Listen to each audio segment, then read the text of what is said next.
You're a walking noodle. What does it mean in English to be a walking noodle? Stay tuned and you'll find out. Let's learn useful American English vocabulary as I tell my sister-in-law about a recent trip to Colombia. So, Rachel, I didn't hear about your Colombia trip yet. Tell me everything. It was so, adventurous. It was so unlike anything that I've done. You know, all of my travel lately has been with family, or a lot of it. Or if I'll go somewhere with some girlfriends, we'll go to one spot and just stay there forever and do nothing and just chat. But I was traveling with my friend from the Netherlands, and she has a much more adventurous style of travel than I do. So it's perfect. It got me right out of my comfort zone. There are two terms from that segment I want to go over. First, I said, it was so unlike anything that I've done. Why say unlike anything that I've done rather than different from anything I've done? I'm Rachel. I have a background in opera singing, and I've been teaching the American accent to non-native speakers for over 20 years. Scan this QR code or go to rachelsenglish.com/free to get my free course, The Top 3 Ways to Master the American Accent. It will blow your mind. It will give you totally new ideas on how to get the sound you've always wanted.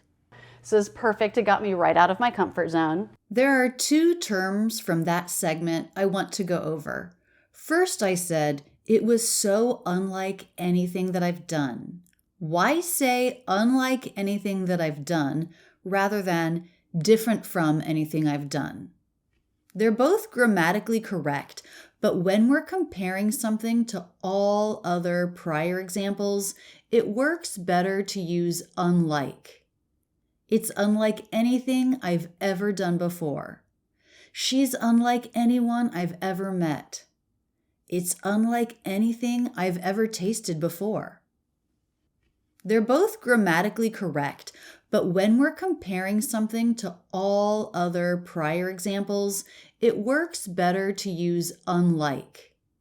It's unlike anything I've ever done before. She's unlike anyone I've ever met.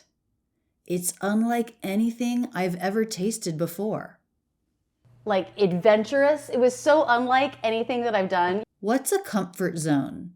It's any circumstance in which I feel relaxed and confident in my abilities. For example, when I was younger, I was comfortable babysitting 1 or 2 kids at a time. 5, that was out of my comfort zone. Puck had me traveling to places and in environments that I've never experienced before. So I wasn't always totally relaxed. Some of it was definitely outside my comfort zone, which is important to keep growing as a person. So it's perfect. It got me right out of my comfort zone. Not only was I traveling with my friend Puck from the Netherlands, but I was traveling with Sarah, who gave the toast at my wedding. So yeah. Obviously, 2 people who I just love, and it was so good to be with them. So I spent a couple days in Cartagena, and actually, did you know that I got to meet one of my students? Did I share that? Tell me about that. Remind me of that. I remember hearing that. Yeah. That's so cool. So he says, I'd love to have breakfast with you or coffee or just meet you for a few minutes. And I was like, okay. He's going to buy a plane ticket to come do this, but he totally did. He took 2 days off work. Kudos to him. Yes. That's so awesome. He flew up and we met for breakfast, and it was so fun. I knew he'd been a student in my academy for many years. I had been seeing his name pop up. So just to actually meet him and have a conversation with him in real life was so fun. So that was kind of the highlight of the Cartagena time. Kudos to him. Yes. That's so awesome. What does kudos mean? Basically, it means accolades. I'm impressed. A good job was done. Kudos to you for studying hard and acing the test. Kudos to me for getting tickets months ago. It's been sold out now for weeks. It comes from a Greek noun meaning praise or renown. Kudos to you for working on your English speaking skills and watching this video. After Cartagena, what did we do? We decided to go to a place that was very close. So we went to an island off the coast of Cartagena. Ooh. And it's sort of built on coral and mangrove. So crazy. it was. So there's not like big sandy beaches. There was some sandy areas, but sounds beautiful though. it was beautiful? amazing. Mangrove is a tropical tree that grows in marshes or tidal shores, noted for its interlacing above-ground roots. When we left the island, we went to a town called Baru and reached its port by going through a mangrove forest, and it was so cool. So we stayed at this cute little hotel called Hotel Coralina Island. Shout out to them. If you're ever in the vicinity, go stay. A shout out is a message of appreciation or support that you give in a public setting. I want to give a shout out to my husband David for being so supportive of everything I do. Hotel Coralina Island. Shout out to them. If you're ever in the vicinity, go stay. But we had this cute little 3-person room, and it had its own little private deck that was built right out on the coral. So it was like the coral, the deck, and then just the water splashing. Wow. And it had a hammock. Could you hear that when you were sleeping at night? The water? I mean, I couldn't because I use earplugs. Oh, right. No matter where I am, I use noise-canceling earplugs. You've heard of noise-canceling headphones, I would guess. They have tiny microphones that pick up the sounds around you and then create an opposite sound wave to cancel it out. That way you can hear your music, movie, podcast, or conversation better. But I used to be a very light sleeper, so I wanted something really small that would cancel noise and not bother me when I sleep. So I found these earplugs that have worked well for me. But you maybe could have. I don't know. But it was gorgeous. And one of the things I so appreciated about it is they did not have, in their public spaces, they didn't have music going. You know, a lot of places will have speakers and there's always music and you can't get away from it. That drives me crazy. It just really, like, that is not serene to me. No. I need like silence and quiet. And this place, you know, we were traveling in the off season, so there was not a lot of other tourists around, so it was very quiet and peaceful. If something drives you crazy, it makes you really annoyed or frustrated. And you can't get away from it. That drives me crazy. Having no quiet absolutely drives me crazy. Serene is an adjective that means calm and peaceful. It's the opposite of how you feel if something is driving you crazy. So Lisa comes to Mexico with me every spring break and knows how much I love to snorkel, right? Yes. Like every day there I'm going out. Oh, that's my girl. She goes out. Yep. I'll just be like, okay, I'm heading out. If I'm not back in 2 hours, come looking for me. So from the hotel, they have a snorkeling trip that you can take. And it was fantastic. I mean, Do you think that was one of the best snorkeling places you've ever done? I would say it's tied with the spot in Mexico. When comparing two things, if they're tied, that means they're equal. The two spots are equally great for snorkeling. In some ways, it was more cool, and in some ways, it was less cool. So in Mexico, where we go, I see a lot more variety of fish in a way that's very interesting. And I've seen sea turtles and lots of rays and that kind of thing. Variety of fish. This means lots of kinds of fish. It's not really a comment on the number of fish overall, but the number of different kinds of fish. Here, I saw less varieties of fish, but the formations of what's growing was kind of more interesting. Okay, so I made a grammar mistake here. I said, I saw less varieties of fish. But I shouldn't have said less. I should have said fewer. We need to use fewer if the noun is countable. Can you count the number of varieties? Yes. So then I should have used fewer. When you're using a non-countable noun like time, it took less time than I thought. Then you use less. I said, I saw less varieties of fish, but I should have said, I saw fewer varieties of fish. Here, I saw less varieties of fish, and I had the time of my life exploring it. This phrase means you absolutely enjoyed yourself so much. Another similar expression is to say, I had a ball. I just got back from my niece's wedding and we had the time of our lives. Or, and we had an absolute ball. And it was just me, Sarah, and Puck who did the trip. And And yeah, the boat just dropped us off and we just did our own thing. And it was, They just left you there? well, he then drove to a very nearby island. Okay. Like we could see him. But where we go in Mexico, I like to just swim out and do my own thing. Right. I like to do my own thing. This means I'm very independent. I don't like making decisions as a group or being around a bunch of other people. When snorkeling, I prefer to be on my own and to do my own thing. But if you want to go to like the real coral part, you have to go with a guide. Yeah. And then that person takes you around and you're with a group of people and it's generally somewhat crowded. There's lots of other people doing tours, and you don't get to really choose what you look at when you just follow this person. So that's what I really loved about this is I like to just be off on my own, doing my own thing. Yeah, you would like that. I would like the safety of being with someone. Yeah. Like, don't let me drown. Yeah, no, I had a blast. I loved it. And Had a blast is another way to say had an amazing time. It's just like I had the time of my life or I had a ball. yeah, no, I had a blast. I loved it. There's a little restaurant there. It's a small island, so you basically take all your meals there. And it was on this sandy area under mangroves. It was amazing. Right up by the water. What? Yeah. I guess I got to show you pictures. Like the places where we would eat our breakfast. I mean, it was just so good. I am so jelly. Yeah. I'll take you there someday. Okay. What the heck does "I'm so jelly" mean? You probably know what jelly is, but did you know that it can also be short for jealous? Lisa wanted to eat at the restaurant at the Hotel Coralina Island. But also there was this huge iguana, like 6 feet long, at one point that was just chilling in the dining area. It was just, and the mangroves and I loved it. It was, also we did nothing there.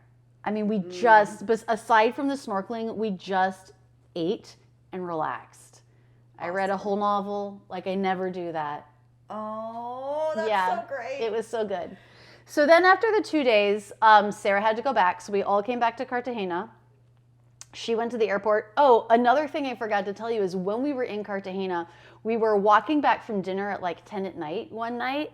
And this guy saw me on the street and stopped me and said, "Are you a professor on YouTube?" And he was someone who'd been following me. Oh, that's cool. And we found out. I bet he was surprised. He was surprised. Walked down the street. Yes. And we started chatting with him. He works at the airport. And then cool. when Sarah flew out 2 days later, he was working. And they saw each other. Oh, that's and they so chatted. Nice. Oh. So then Puck and I decided, all right, we saw Cartagena. We saw, this beautiful island. Let's do something totally different. Now, Puck loves Colombia. And this was her 4th time there. So she decided, go with her. Because she knows what she likes to do. Yeah. We stayed in this hostel that she had stayed at before. Okay. And it was it wasn't easy to get to, but then what you get for that is you get, again, a lot of serenity. And one of the nights we were the only people there. Serenity is the noun form of the word we already learned, serene.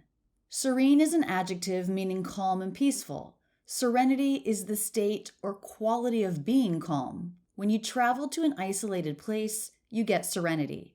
The setting of the hostel was very serene. I felt a lot of serenity in the mornings there. But then what you get for that is you get, again, a lot of serenity. And one of the nights we were the only people there. Wow. Yeah, because of it being low season. Anyway, I highly recommend this place as well. It was called Minca, Mano, Verde. So we get there. It takes like 5 hours in the car. And then we have to hire a 4x4 because there's like kind of no road. Wow. To get up there.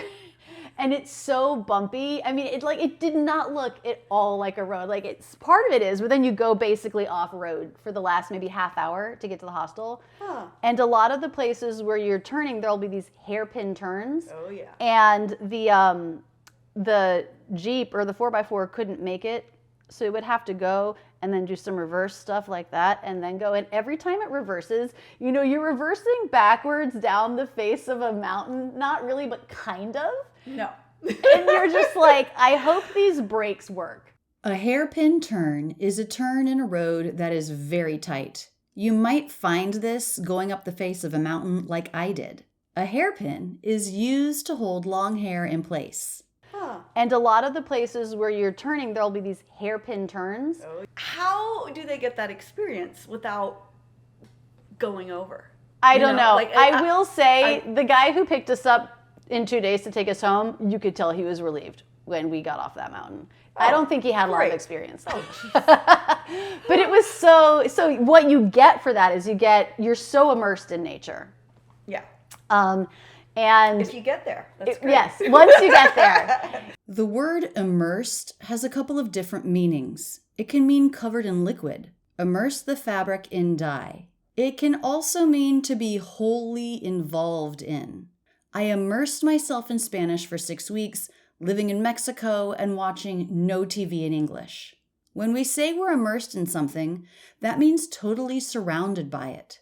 Nature was everywhere. There was no feeling of city life and very little feeling of human impact.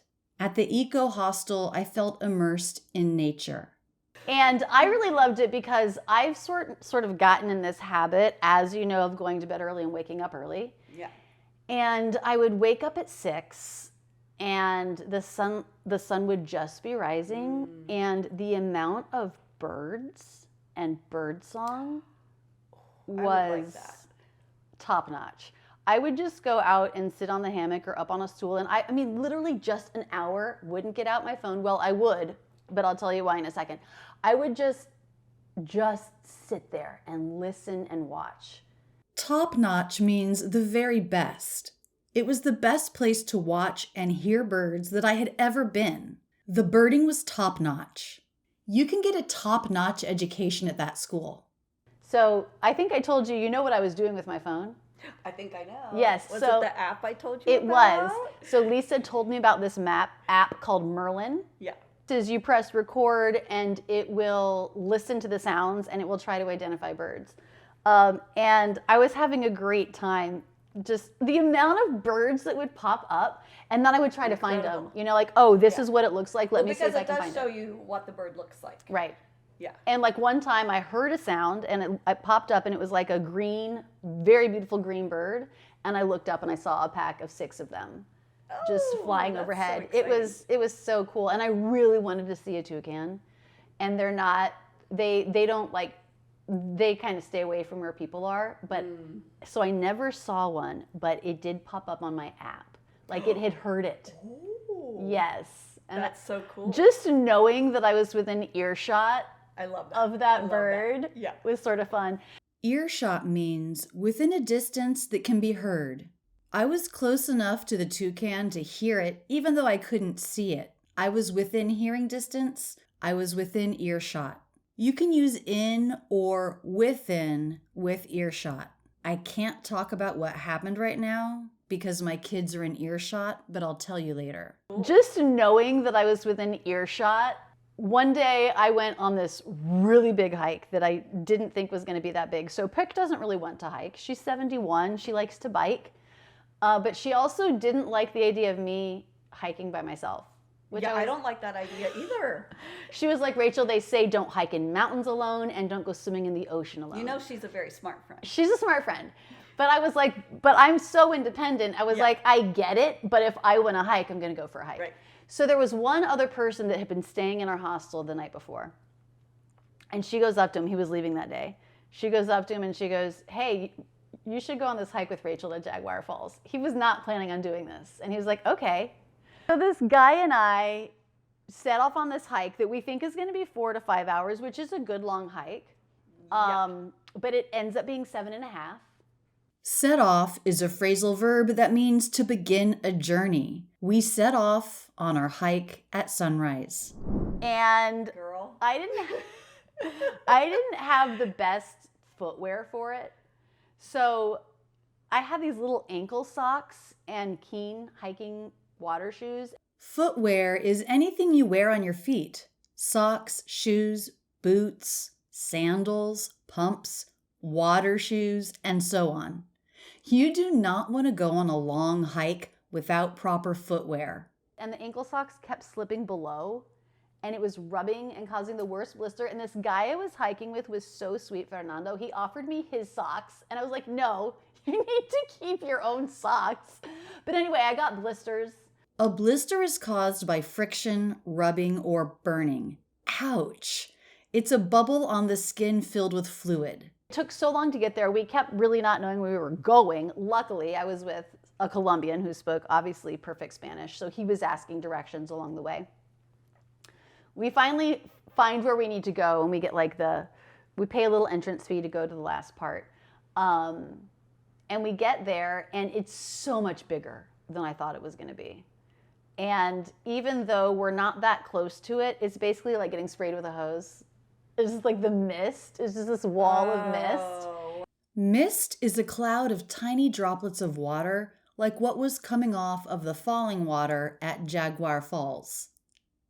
This is the mist that surrounded the hostel the next day. A wall of mist is a large, defined cloud of mist that might move towards you, that might obstruct vision. We also use the phrase wall of with smoke. As the house went up in flames, a wall of smoke came towards me. Like getting sprayed with a hose. It's just like the mist. It's just this wall of mist. Wow. So then you're all damp. Yes, like soaking wet by the end of the time. Was it pretty? It was so pretty, but I don't really love having wet feet.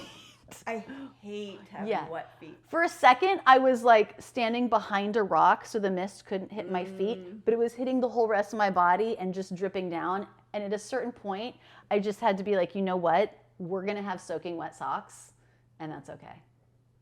Soaking wet means completely wet, no dry parts left. I fell into the river, so I wasn't just damp, I was soaking wet. There was also a part where there was a pretty big river, and she said if it starts raining, leave right away because the river gets high fast and you won't be able to cross it. But even in its little river state, I could barely cross it. I mean, it was very, very strong. Even though it was only maybe knee deep, I had to go down on all fours because it was knocking me over. Oh my gosh.